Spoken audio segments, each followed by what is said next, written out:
Welcome, and we want to get things started off right away with our keynote speaker. Stephanie Stuckey is the CEO of Stuckey's, the roadside oasis famous for its pecan log rolls.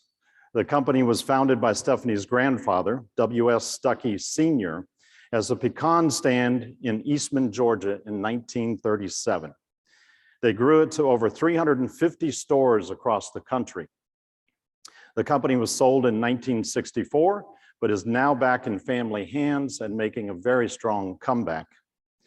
Stephanie took over the company in 2019, and under her leadership, Stuckey's has rebranded its products, website, and added new franchise stores, expanded its B2B retail base, and increased online sales 550%. Quite incredible. All, of course, while weathering the COVID-19 pandemic. So Stephanie is going to share some exciting parts of her history and her business and her journey with us this morning. Please help me welcome Stephanie to the stage.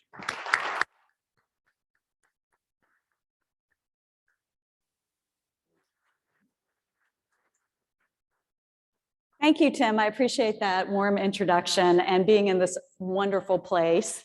So I'm going to start with a few questions as well. How many of y'all have heard of Stuckey's? Yay. Okay, so you can appreciate that slide. Not everyone would get the coonskin cap and the pecan log roll. That does not work for most corporate company profile pictures, but if you know the Stuckey's brand, this is totally on brand for Stuckey's. So the other question I have is, how many of you run or work for a family business? Good, there's a lot of hands raised. How many are in the third generation or beyond? Yeah, less so. So I'm a 3Ger. We are the generation that screws it up. That's what people tell me all the time, like, we know you're the one that screws it up.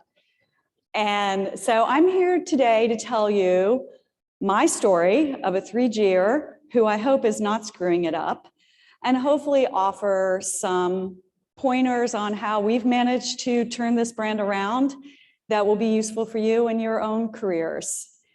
And I'm going to leave time for Q&A at the end, so really hope I can have a dialogue with you and hear what you think. So I'm going to first tell you a little bit of my background, which Tim talked about briefly. Okay, so this was me about, I'm trying to get my math right. This was me in my early 30s. I was a state representative for 14 years. I was an attorney. I did criminal defense law. I was a trial attorney. I thought that was going to be my career.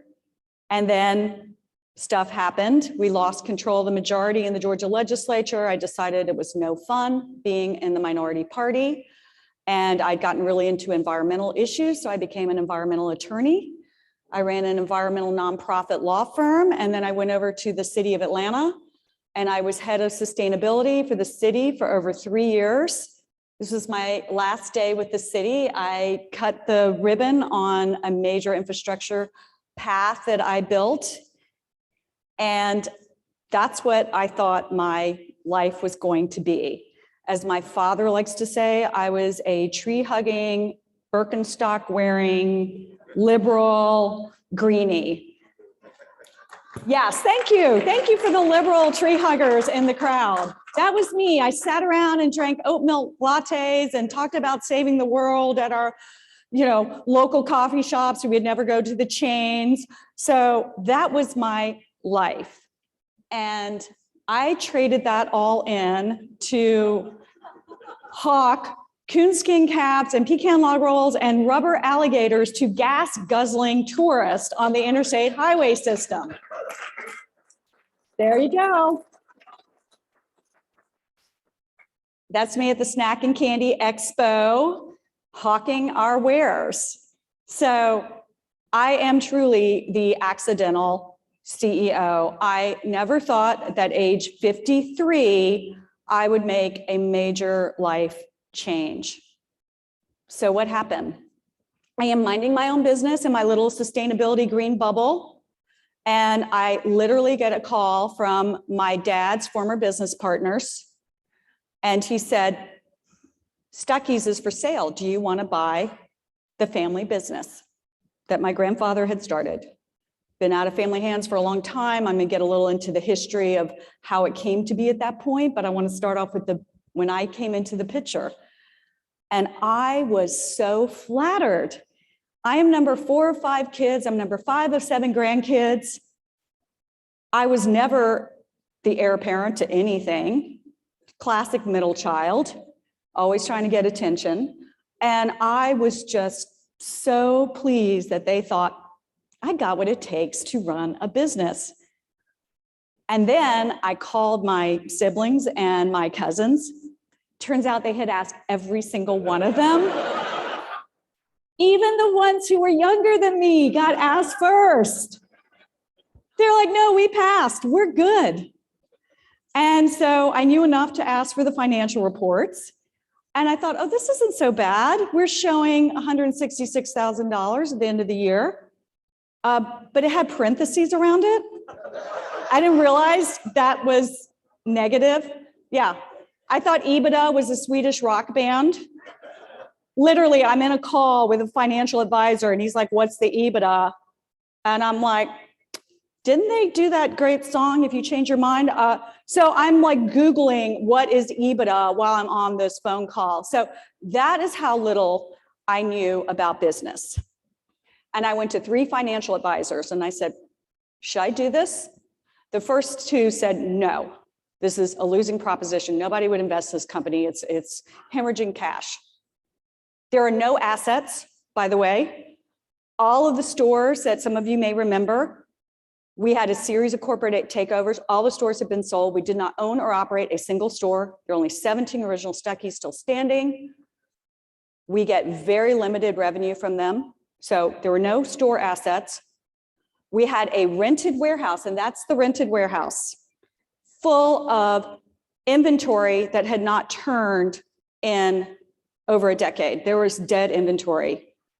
The food was not dead inventory, by the way. I will let you know that we did adhere to food safety regs, but the candy plant, all that had been sold. Everything, all our product was outsourced. You can appreciate that in the manufacturing business. So there were no real assets to see on the financial statement. But I went to a 3rd financial advisor, not just to get a 3rd opinion, but to finally get the answer I wanted, which was, this is risky, but there's something on the books that you don't always see. Sometimes people call it goodwill. I call it the value of the brand. I knew the value of the brand. I don't think anyone who didn't have the name Stuckey could appreciate that, but I'd grown up my entire life with people telling me Stuckey stories about pulling over and having this wonderful experience and being with their family and how special it was. And I didn't want that to die. And I thought about some of the brands that I absolutely loved growing up. Holiday Inn, Howard Johnson's. The very last Howard Johnson's restaurant in the country closed last month. These are amazing, iconic brands that were started by visionary founders. They were sold, they fell out of family hands, they had series of corporate takeovers, and every single time the brand lost what made it special when it fell out of the family. That story happens time and time again. It happened to us. We lost the magic. How often does a family get their brand back? I'll wait for it. Doesn't happen. I don't know any other brand. And I said, I'm going to do this. The last reason why is because I love my grandfather.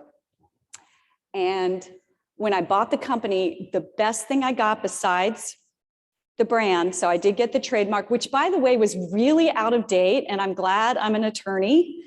And we don't have a lot of money for attorneys because we were operating at a deficit, but I did learn enough about trademark law and I got our trademarks back up to compliance. So I got the trademark. The best thing I got though was my mother gave me a gift. Oh, I forgot this line. Okay, I'm gonna get to the gift. But this was the last admonishment I got before I bought the company from someone I love very much, my father, who has this great Southern accent. Honey, you've never even run a lemonade stand. What makes you think you can run Stuckey's? And I know that sounds kind of harsh, but it was tough love. And frankly, I needed that. I thought, geez, what makes me think I can run Stuckey's? I don't know anything about the business. And then my mother, who was overhearing this conversation, she said, I got a gift for you. I'm going to give you your grandfather's papers that for 50 years had been in storage and no one had seen them. And so that was the greatest gift I got. It wasn't even in the assets and the transfer paperwork. I just bought the shares. This was the greatest gift. 6 cases of archival material that told the story of our brand. And more importantly, it was my roadmap without an MBA on how to rebuild the company using his model. And I also discovered some really fun things in the boxes. Like, does anyone recognize a famous person in there besides my grandfather? Joe DiMaggio.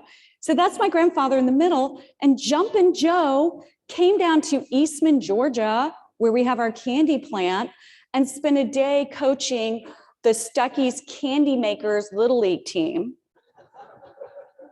Because back then, athletes didn't make as much money. And remember the Mr. Coffee ads? If you're a Gen Xer, yeah, Gen X in the house, you remember Mr. Coffee, he did the Mr. Coffee ads. So he didn't have a lot of money and he had to work as a spokesperson, and he worked as a spokesperson for this company, E.H. Minette, who did food distribution, and they were trying to get the Stuckey's account. And my grandfather shrewdly says, I'd like Joe DiMaggio to coach our Little League. So that was in the boxes. I never knew that story. Look what else I found in there. We're in an old Hollywood venue. There were letters from Bing Crosby and Bob Hope. They had stains on them. They were just sitting in these stacks and stacks of papers. And then, of course, I have to share this. I'm the one with the jug ears and the really lovely, I'm styling. It was the 70s. That was just a really tough time for fashion. My cute brother in the Madras pants, and then my other brother who spent an entire year wearing nothing but Star Trek wear. So glad he got out of that phase, kind of. He's still a little in that phase, but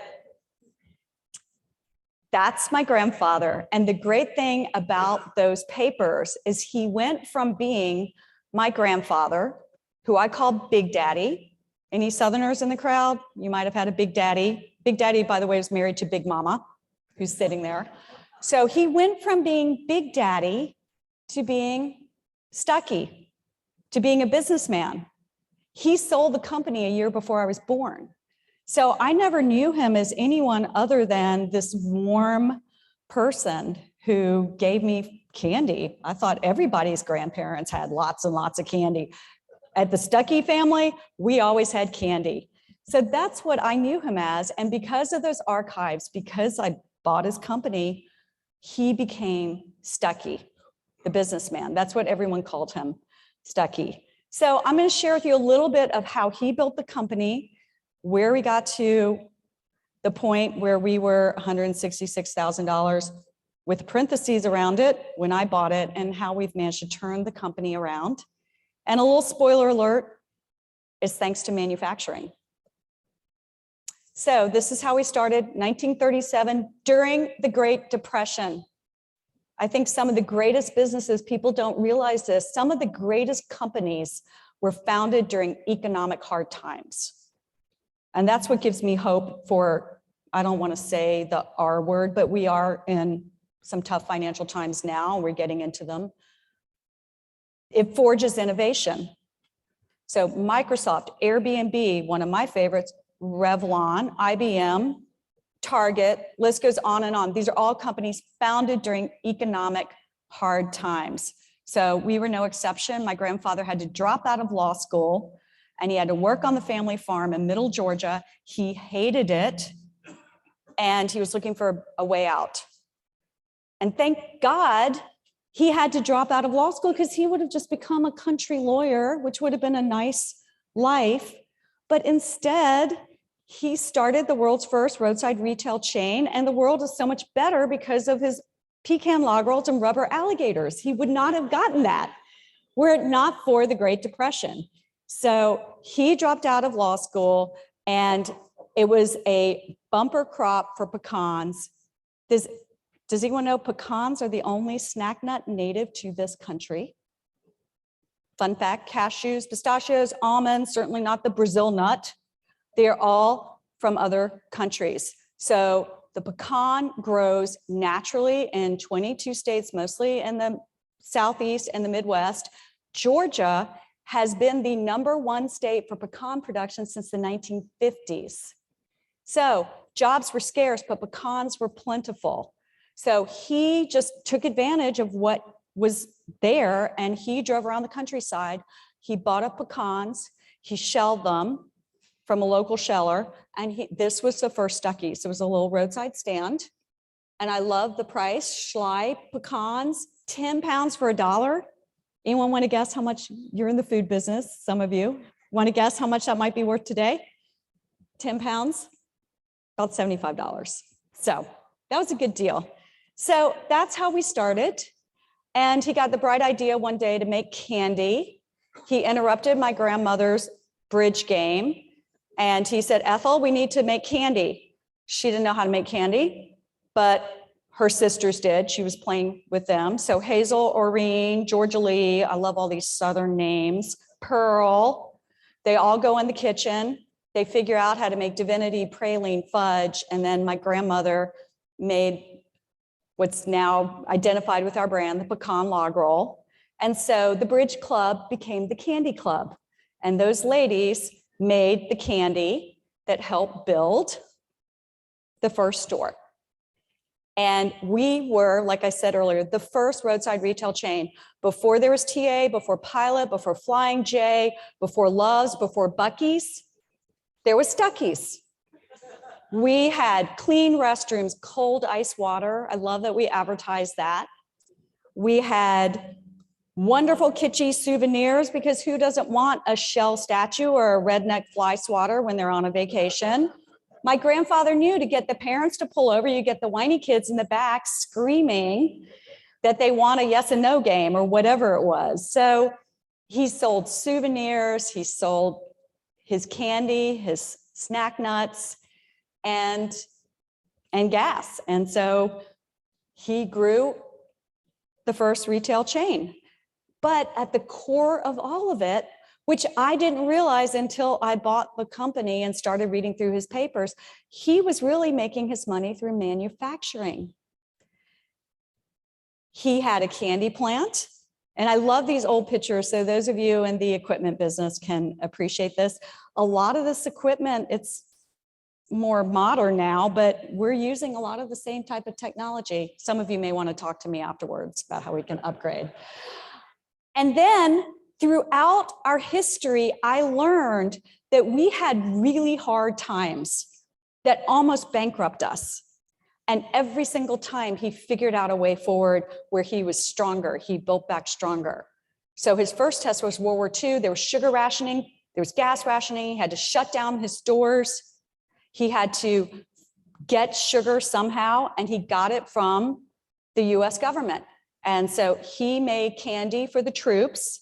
We were part of the war effort because candy's great quick energy. So along with Hershey's and M&M's and Wrigley Spearmint Gum and the mess kits, there was Stuckey's candy. And he learned how to package. He learned food preservation. He learned to do these nice boxes. And so when the war was over, he was ready to rebuild his stores, to start his business again.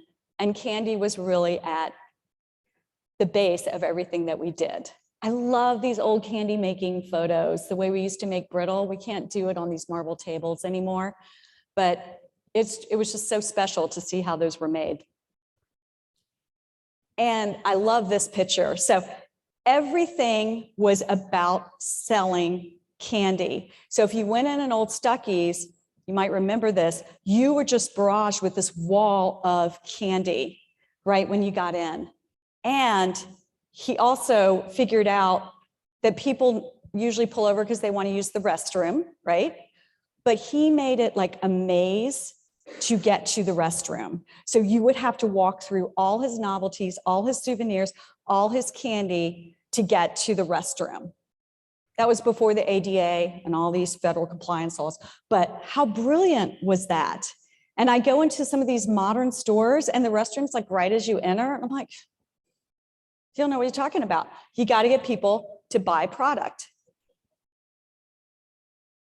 So I just love the design work, the fun. By the way, this picture just cracks me up. I saw this. This is a little painting made from the photo. But you got this sheriff, like, I don't know what he's doing. And then you got that little boy in the background. Like, there's a whole story.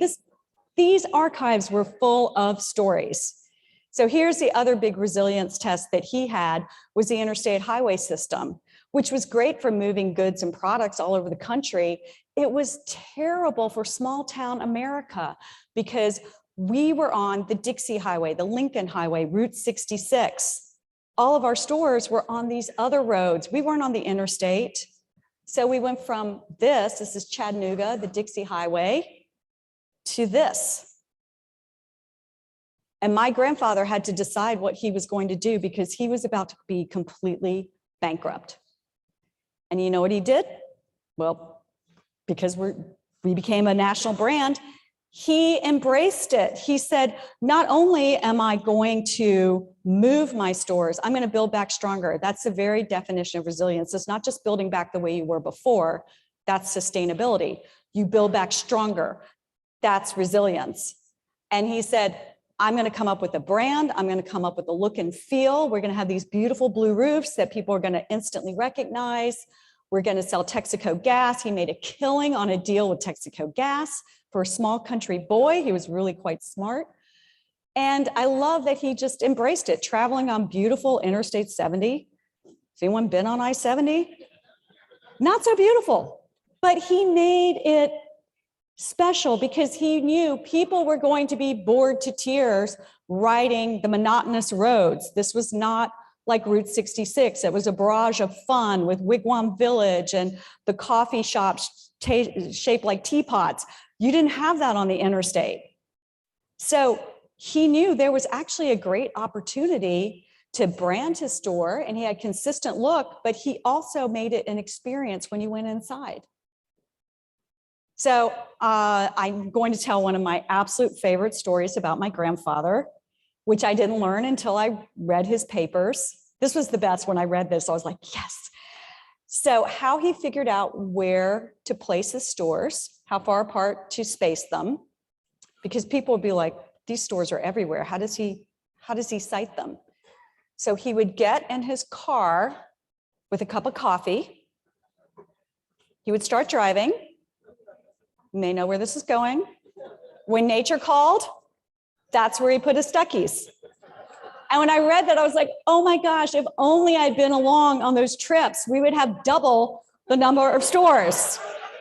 Be a completely different company. But anyway, so that's the way he learned. He didn't have an MBA, and I'm not knocking getting an MBA. I wish I had one. But he had to learn stuff for himself. He had to be innovative. He had to learn by doing. And that's frankly why I think we were successful.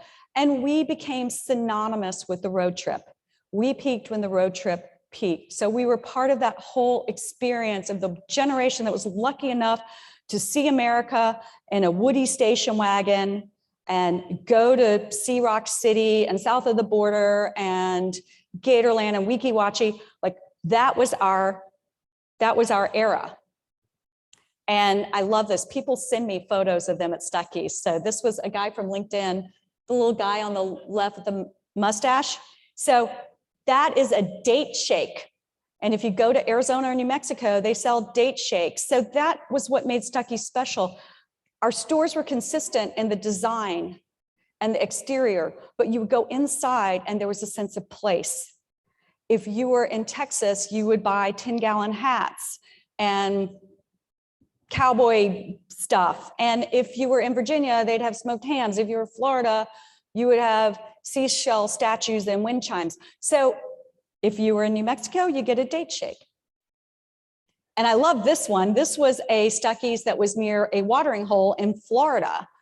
And they sold bait and tackle, and people would come before and after their fishing trips, and then they would brag about their fish.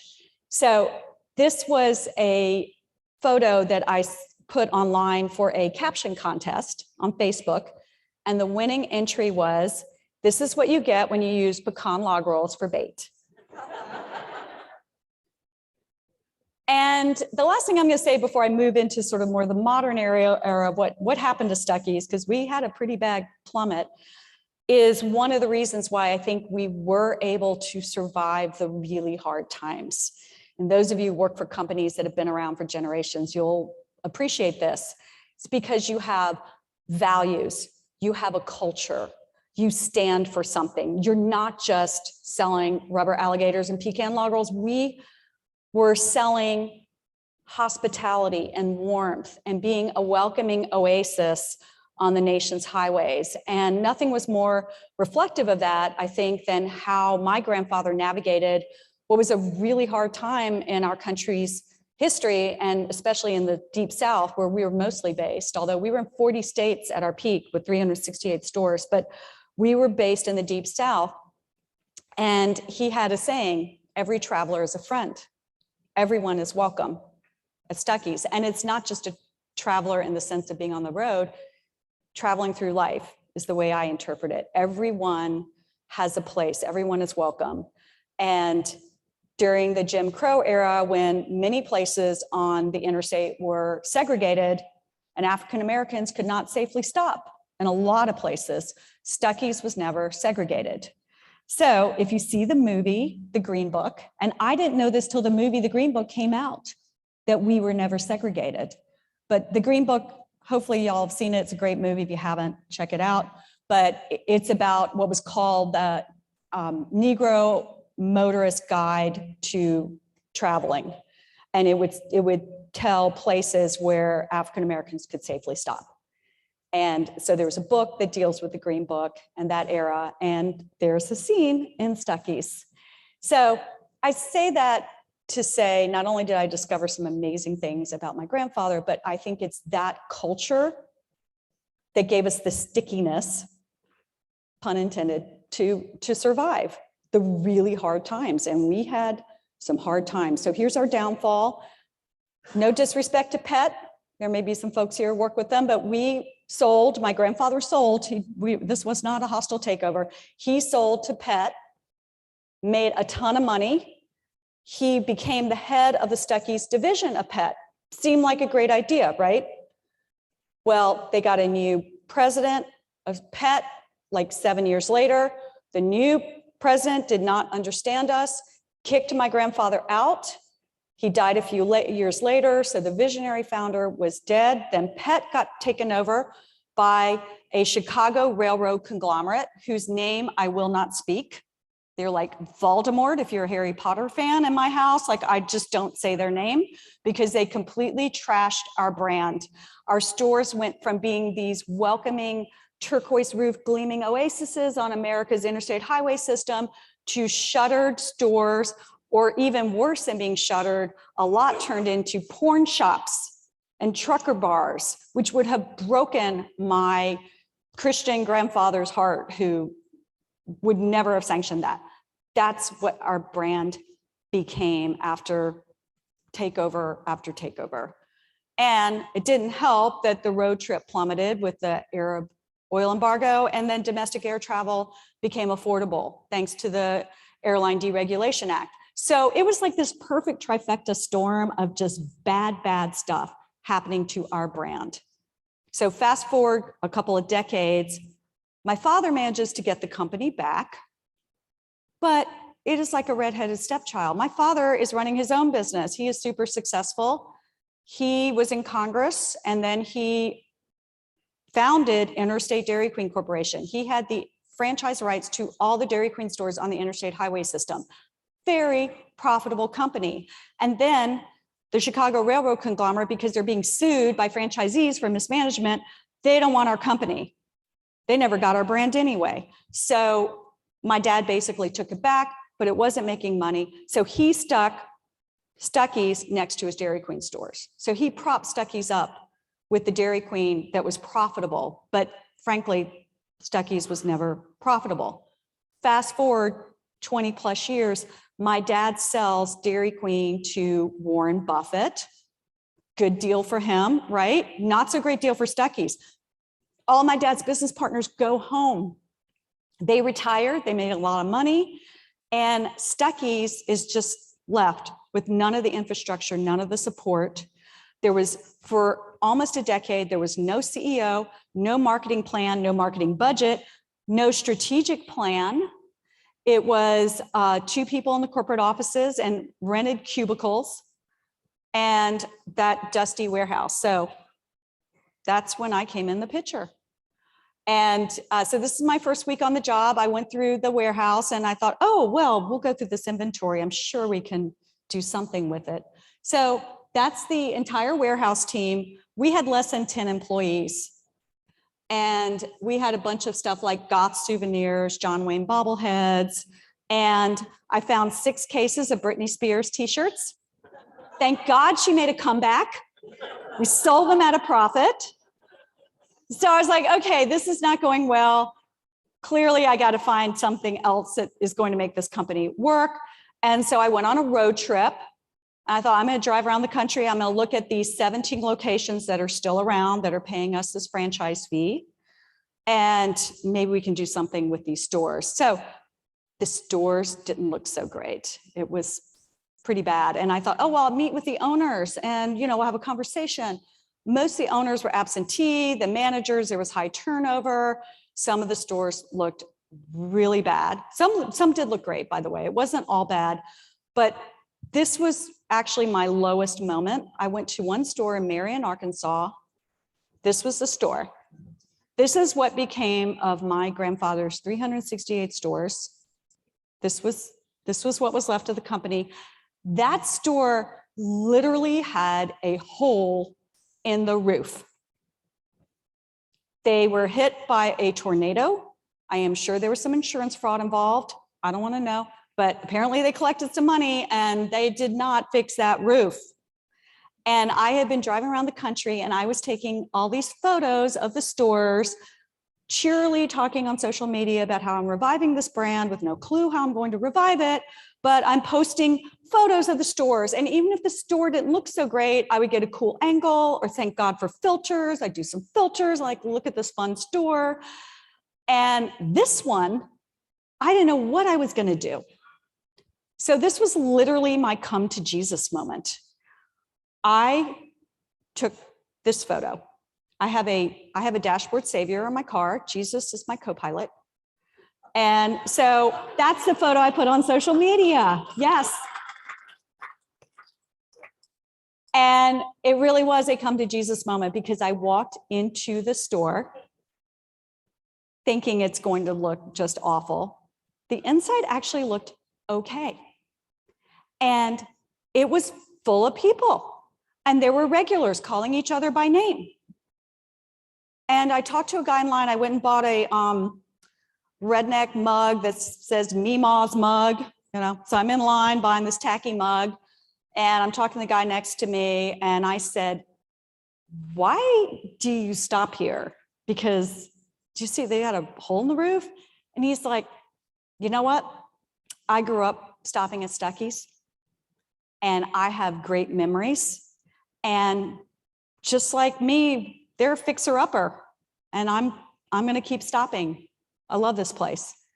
And I thought, if a store with a hole in the roof can get people to pull over. Oh, and I called our office, our headquarters with 2 people. And I said, pull the file on Marion, Arkansas. How are they doing? Sales were good. We were actually making a profit off of a store with a hole in the roof. So that told me if a store with a hole in the roof is turning a profit, this brand is worth saving. So that was really the moment at which I thought I can do this. And so I turned to how my grandfather did it. He made his money from selling the product. I didn't realize this till I looked at his papers. He didn't own or operate his stores either. He had a distribution center. He sourced the product. He made money off the gas, and he made his own product. So manufacturing is how we have turned this company around. So I got a business partner. His name is R.G. Lamar. He is a third cousin. So I love that. So we're keeping it in the family. He's also 17 years younger than me. So that is my succession plan for now. And together we pooled our resources. He is a third generation pecan farmer, and he does know a lot about finances. So he helped balance that out in my skill sets. And together we got an SBA loan. We purchased a pecan processing plant, and we got a candy plant too. And we rebranded. Branding is a big part of what we did. And I went back to our very original first Stuckey's logo, not the 80s garish one that looks all disco-y. And that's my grandfather's signature. And I love it because the cross and the T to me looks like a trumpet. And it's almost like, we're back. It's announcing that. And so that logo and the branding is everything to me. And we are still a road trip brand. So that was one of the biggest challenges I had, because we're known for the road trip, but we're selling pecan log rolls, and that's how we're making our money. So how do I tell the story of this brand? But then I decided it's like buying a Hawaiian shirt. If you live in Columbus, Ohio, and you're landlocked and you're nowhere near a beach, you still feel like you're at the beach. You still have that experience. So I realized we could still be about the road trip if we're selling pecans and we're selling candy, because that's who we are. So I put in the branding. That's one of our old billboards. And we have a little symbol on the pecan log roll that's a happy family taking a car trip. So throughout our packaging, you're going to see the theme of road trip Americana and also nostalgia. People ask me all the time, well, how do you deal with being a nostalgic brand? I embrace it. That's our superpower. That's who we are. We are a nostalgic brand. And I think new generations, well, I see it happening. They like retro, and they like brands that have longevity and that have a history to them. I like to say we're an 87-year-old startup. So we're still here, and there's something magical about that. So I celebrate being a nostalgic brand. Just to show you how far we came with the rebranding, that's what it looked like when I bought the company. They even got the year the company was founded wrong on the packaging. We were founded in 1937. That's how bad our packaging was. No disrespect to people who outsource, because we actually do quite a bit of private labeling, but that was not good private labeling. And I'm convinced somebody did that design work, like it was their nephew who knew how to do Adobe Cloud, Creative Cloud, or whatever. It's the worst branding. That looks like dog vomit. That's our brand when I bought the company. And folks who are smaller companies can appreciate that. We couldn't scuttle all the packaging because the company had spent money on the packaging. And if we were discontinuing the private label agreements, we would have to eat $20,000, $30,000, $40,000 in cost. So we had to run through all of this ugly packaging. We had to run through all the private label deals. We just finished running through all the private label deals. We bought the candy plant January 31st, 2021. And we are finally now making all of our core product line ourselves. So it's working. The branding method is working. Let me see if I can get this. So, oh, thank you. Okay, so I love my dad, but he would call me every morning, 5 a.m., make sure I'm up, which I don't mind, I'm up. But he would say, will you quit posting all that stuff in social media and go sell product? What are you doing? You're not selling product. Just get out there and get new accounts. And I said, Dad, my storytelling is selling product. Every single major contract we've gotten, and we have gotten some big brands, and there's some more in the works I can't say just yet, but major brands. We're about to get into Wawa in Florida. We are in TA travel centers of America. We're in Food Lion. We're only in half of Food Lion. I'm ready to be in all of them. I think Ron with HEB's here. We're about to be piloted in one of the HEB stores in San Antonio. We're in distributors. We're in Core-Mark. So that's how we're growing the brand. Uh-oh. Okay. So you keep putting it out there and the sales are going to come and the recognition is going to start happening. So this was front page of the Sunday New York Times business section last week about the comeback of the road trip. And then it says, it's a splash page, return of the road trip, and then B5 full page on the Stuckey's comeback. And people would call me and say, well, who's your PR agent? I don't have a PR agent. Are there any fans of the Savannah Bananas here? It's like the best minor league baseball team anywhere. You should follow their CEO, Jesse Cole, online. Go check out their video. They have over 1 million TikTok viewers.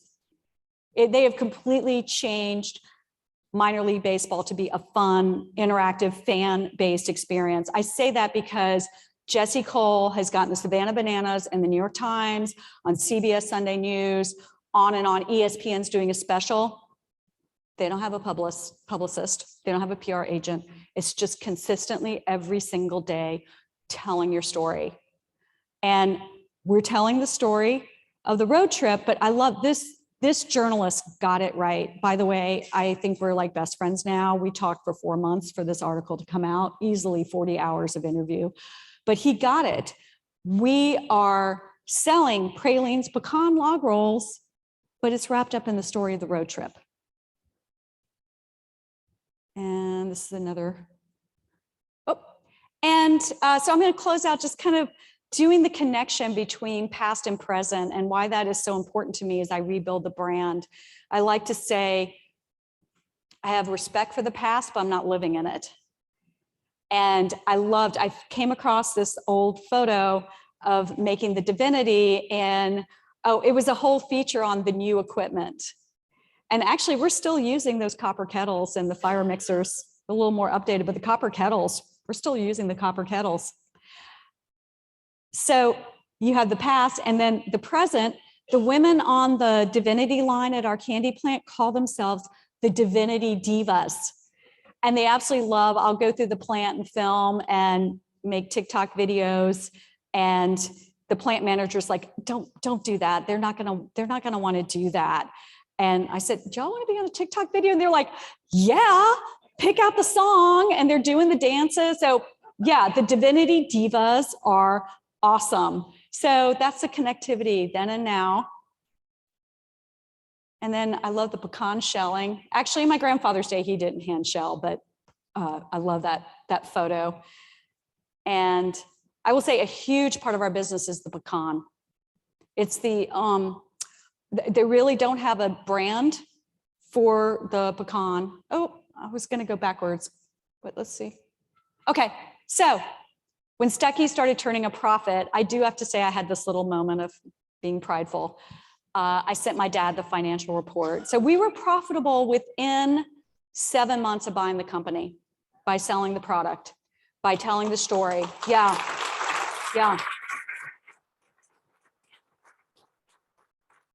So my grandfather's way of growing the business worked. You tell the story of the road trip, but you're selling product. You're making your money off of the product. So we're not just in Stuckey stores, clearly. It's getting all of these large retail accounts and then some small retail accounts. Like I did a post this week about being in this wonderful little mom and pop soda shop in Nashville, or we're actually in this great barbecue shop in Branson, Missouri that has a whole section dedicated to Stuckey's with a little history of the road trip. So those small accounts mean just as much to me as the large accounts, but that's how we're growing the brand. So we closed out last year, 2.5 million profit, over 12 million in sales. And we think within the next 2 to 3 years, we're hoping we'll get up to 20 million in sales despite the recession, because thank God people still like sweets and snacks during hard times, even more so. So I see the future is bright for us. So when I saw that we were making a profit, that after that 7-month mark, I sent the financials to my dad and I said, hey, Dad, maybe I can't run a lemonade stand, but I can run Stuckey's. So, yes.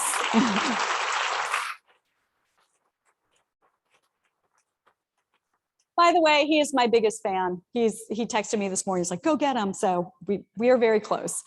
So I just wanted to close out just saying this rarely happens that you get your brand back. And I hope not only to prove that you can get your brand back, but also that 3Gers are not all screw ups. So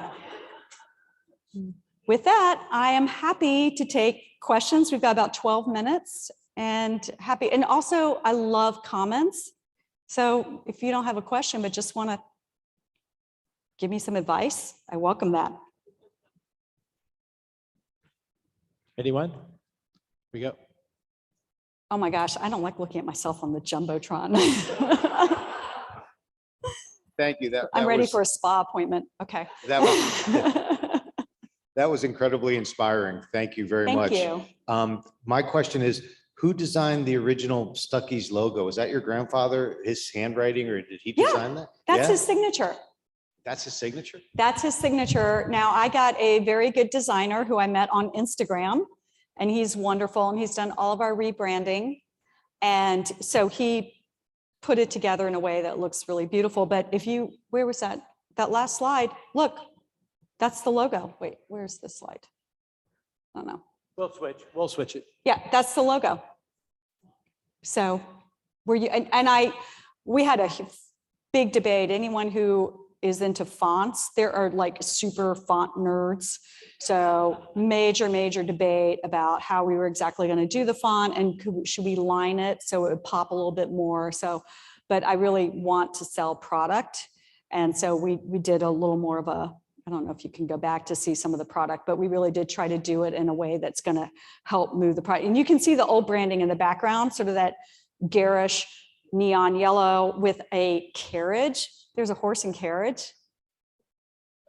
Love my dad, but I'm like, Dad, why is there a horse and carriage? Like, that's not our brand. So, and I love the way my grandfather dressed. I wish he'd left the white buck shoes. You talked about how your grandfather got through the challenges, if it was the war, sugar shortages, all that.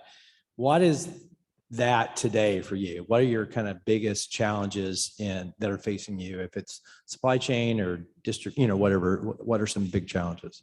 COVID, right? I mean, that happened. I bought the company November 1st, 2019, and we all know COVID hit just a few months later. But you're right, everything associated with COVID. So supply chain, absolutely. We are really blessed that we live in the heart of pecan country. By the way, I usually say pecan. People always ask me that. And then when I say pecan, people look at me like, you were such a redneck. But I'm from Eastman, Georgia, so be it. But we are lucky in that our number one product, we source 100% from Georgia farmers. So manufacturing has been a total game changer for us. I mean, I attribute 70% of our comeback to manufacturing and the rest to branding and storytelling. But like being able to make it ourselves has been incredible. And then the labor, we're finally working through that. We just gave everyone on the front lines, all our candy workers, actually the third raise. And it's made all the difference. So now our biggest challenge, I think most entrepreneurs can relate to this, is access to capital. Because we've got sales in the pipeline with major global corporations. Because again, there's not a brand that is known for the pecan. So there is a real market space for us. If you go to the snack aisle, look and see if you see just a pecan on its own. You see planters for the peanuts, which by the way is a legume. It's not even a nut. It's kind of an imposter on the nut aisle, but I do love peanuts. But planters have the peanuts. And then you've got Blue Diamond and Emerald with the cashews and the almonds. By the way, putting my sustainability hat on, I like almonds, but they're thirsty little buggers in a drought-prone region. The pecan is sustainable, it uses the least amount of water, and it's the healthiest nut. But there's no brand for the pecan. So that is our market opportunity, and we're seeing it. I mean, we're getting big accounts for the snack pecans that go on the snack aisle. But in order to meet these big accounts, we have to scale. So we're in the process of getting a second production facility. We need new equipment. Where's the Bueller guy? I talked to Bueller. So we just bought a snack fix. Yes. So we were joking because Bueller's a German company. So we call it the Snack Fix. So we just bought a snack fix machine to help us scale the pecan log roll. Sorry, I'm saying the name wrong, but equipment is expensive. So we really need 2 million right now to scale. And we don't want to sell it to private equity, no disrespect, but so far private equity has not understood our brand. So it's just getting the loans, being able to service the debt, making sure that we're growing in a way that's not too fast. I obsessively follow brands that fail more than brands that succeed. And almost all of them I see where they don't scale right. They grow too fast. And I don't want that to happen to us. Stephanie, great presentation. Thank you. Wonderful story. So you're still pretty young, okay? Bless you. And no one gets out of life alive, okay? And so you're getting older every day and you're really successful. Do you ever think about, and you have to go through probably the steps your grandfather went through back in the day when he ultimately sold the company. You ever think about what's going to happen in the future, and how about that part of the model? Oh, so important. And thank you for asking that, Tom. I think about that a lot. Again, the best thing I've done was getting a business partner who's 17 years younger. So there's that connectivity. I do have 2 children. They're 16 and 19. Neither one of them has an interest in the business, which is okay. But I've told them, you may not run the company, but you're going to own it. So I could see myself setting up some management that could come in and help run the company. And again, I'm really fortunate that I've got my business partner. So far we've got that structure in place. I honestly I think I would just come back and haunt my children and grandchildren, great-grandchildren, if they sell the brand again, because I saw what happened. And I just don't, I want there to always be a Stuckey at Stuckey's, because nobody understands a family brand better than the family. Every single day, I'm not kidding, I hear from people who had family businesses, and I hear from some major national companies that have called me, and their grandparents found it and they sold it and it's no longer the family. And they say, I'm rooting you on, appreciate what you're doing. And I also hear from small brands, like my dad had an insurance company, it was in our family, for 3 generations, and he sold it, and it breaks my heart.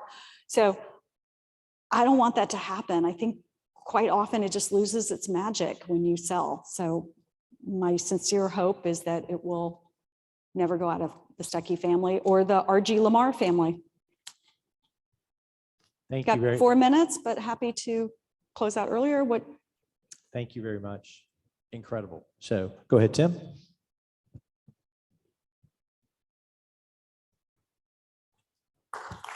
Thank you.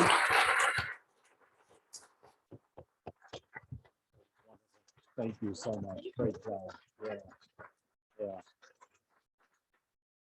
Wonderful, wonderful presentation. Thank you so much, Stephanie. Inspirational.